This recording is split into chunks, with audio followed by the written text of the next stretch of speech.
अस्सलाम वालेकुम स्टूडेंट, कैसे हैं आप सब? ठीक हैं। उम्मीद करता हूं कि आप बिल्कुल ठीक ठाक होंगे। प्रीवियस लेक्चर्स आपने सुने होंगे और इसके साथ साथ उसमें जो भी क्यूरीज थी वो आपने जाके सॉल्व कर ली होंगी। अब आप कंफ्यूज नहीं है, बिल्कुल क्लियर माइंड के साथ आगे बढ़ सकते।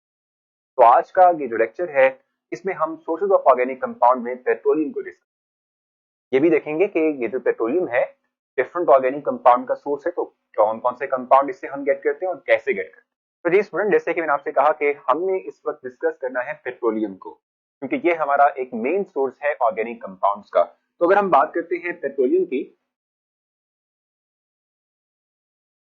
हम ये बात कहते हैं कि पेट्रोलियम है, या इवन के हम जानते हैं कि हमारे पास जो है नेचुरल गैस है, ये वो हम कह सकते हैं कि सोर्स ऑफ फ्यूल है हमारे पास के जो जिनको हम हासिल करते हैं under the surface of earth. और जहां तक इनके फॉर्मेशन की बात है, हम पेट्रोलियम की अगर फॉर्मेशन की बात करें तो हम जानते हैं कि dead matters of animal and plant जो है, ठीक है, वो जब हम उसको under the surface of earth जो है वो बरीड यानी दफना देते हैं, ठीक है, तो उसके ऊपर लेयर्स आ जाती हैं, ठीक है, मट्टी की और रॉक्स की, ठीक है, जिससे कि ये जो हमारे पास dead matters of plant and animal है, ये हाई प्रेशर पे मतलब इनके ऊपर अप्लाई होता है, ठीक है। के साथ साथ क्योंकि हाई प्रेशर होता है under the surface of earth और साथ में ही टेम्परेचर भी बहुत हाई अप्लाई होता है, तो डिकम्पोजिशन की वजह से ये कन्वर्ट करते हैं अपने आप को Aahista Aahista into different fuels like petroleum, ठीक है। अब जहां तक बात है पेट्रोलियम की, तो ये है क्या, हम कहते हैं कि ये वैसे तौर पे हमारे पास ब्राउनिश या ग्रीनिश ब्लैक कलर का जो है एक मटेरियल है, ब्राउनिश या हम कहते हैं कि ग्रीनिश ब्लैक मटेरियल है ये,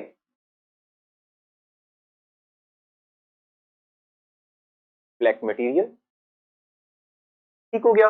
और हम कहते हैं कि ये बेसिक तौर पे एक मिक्सचर है। किसका मिक्सचर है भी? मिक्सचर ऑफ डिफरेंट हाइड्रोकार्बन जो कि सॉलिड, लिक्विड और गैसियस फॉर्म में एग्जिस्ट करते हैं, ठीक है।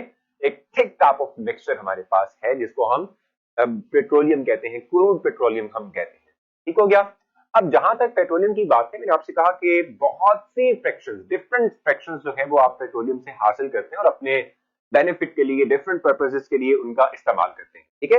तो हम ये बात कहते हैं कि वो किस तरीके से हम हासिल करेंगे, तो उसके लिए जो हम नॉर्मली टर्म यूज करते हैं, जो एक मेथड यूज करते हैं, वो है फ्रैक्शनल डिस्टिलेशन का, जिसको हमने थोड़ा बहुत लास्ट लेक्चर में भी डिस्कस किया था कि फ्रैक्शनल डिस्टिलेशन होती क्या है। तो हम नॉर्मली जो इस्तेमाल करते हैं मेथड, वो है फ्रैक्शनल डिस्टिलेशन, फ्रैक्शनल डिस्टिलेशन। और ये क्या है? बेसिक तौर पे हम कहते हैं फ्रैक्शनल डिस्टिलेशन एक ऐसा मेथड है जिसमें कि, क्योंकि मैंने आपको लास्ट में बताया था कि जो फ्रैक्शन अवेलेबल है इनसाइड पेट्रोलियम, ठीक है, क्रूड पेट्रोलियम, तमाम कंपाउंड्स का अपना अपना बॉइलिंग पॉइंट है, क्योंकि number of carbon atoms very करते हैं डिफरेंट फ्रैक्शंस के अंदर, ठीक है। तो अपना अपना बॉइलिंग पॉइंट है, अपने बॉइलिंग पॉइंट के हिसाब से ये इवेपोरेट होंगे। उन वेपर्स को जो हमने बनाए, डेवलप किए, ठीक है, हाई टेम्परेचर, उनको हम कलेक्ट कर लेते हैं, कंडेंस करके उनको सेपरेटली यूज करते हैं, ठीक है। तो फ्रैक्शनल डिस्टिलेशन का मतलब फिर क्या हुआ कि एक वो मेथड जिसमें कि हम डिफरेंट फ्रैक्शंस ऑफ पेट्रोलियम को सेपरेट आउट करेंगे on the basis of their boiling point, इसे हम फ्रैक्शनल डिस्टिलेशन का नाम देते हैं। हमने लास्ट टाइम भी इसकी डेफिनेशन राइट नहीं की थी, तो मैं समझता हूं जरूरी कि इसको हम डेफिनेशन को इसकी कम से कम राइट कर लें यहाँ पे, ताकि आपकी जहन नशीन हो और याद रहे। तो लिख लेते हैं, the process in which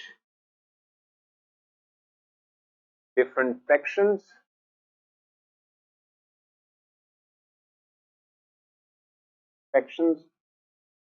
from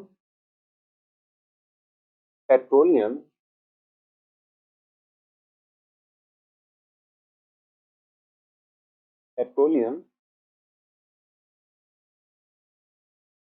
separated out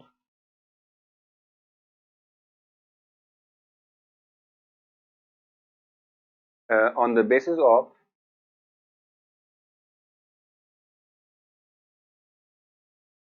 their boiling point।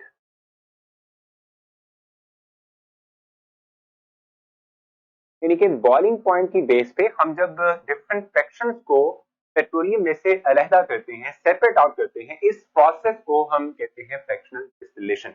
तो फ्रैक्शनल डिस्टिलेशन से हम डिफरेंट फ्रैक्शंस को अलहदा करते हैं। और इवन अगर हम बात करें डिफरेंट फ्रैक्शंस की, तो उसमें भी हम डिफरेंट ऑर्गेनिक कंपाउंड्स देखते हैं, उनको भी हम सेपरेट आउट कर सकते हैं। तो ये हमारा ये सेकंड मोस्ट इंपॉर्टेंट सोर्स है डिफरेंट ऑर्गेनिक कंपाउंड्स का जो कि हम हासिल करते हैं। क्योंकि हम बात करें फ्रैक्शनल डिस्टिलेशन की, तो मैं चाहूंगा कि ये प्रोसेस आपको थोड़ा सा समझा दूं थ्रू डायग्राम, तो जल्दी देख लेते हैं। तो जनाब, अगर हम बात करते हैं पेट्रोलियम, मिनी क्रूड पेट्रोलियम की बात करते हैं, तो रिफाइनरी हमारे पास इंडस्ट्री है जिसमें कि हम इसको रिफाइन करते हैं, फ्रैक्शंस को सेपरेट आउट करते हैं। आप देख भी रहे हैं अपनी स्क्रीन पर कि रिफाइनरी जो है वो, मतलब जो इंडस्ट्री है पेट्रोलियम इंडस्ट्री, वो किस तरह से दिखती है।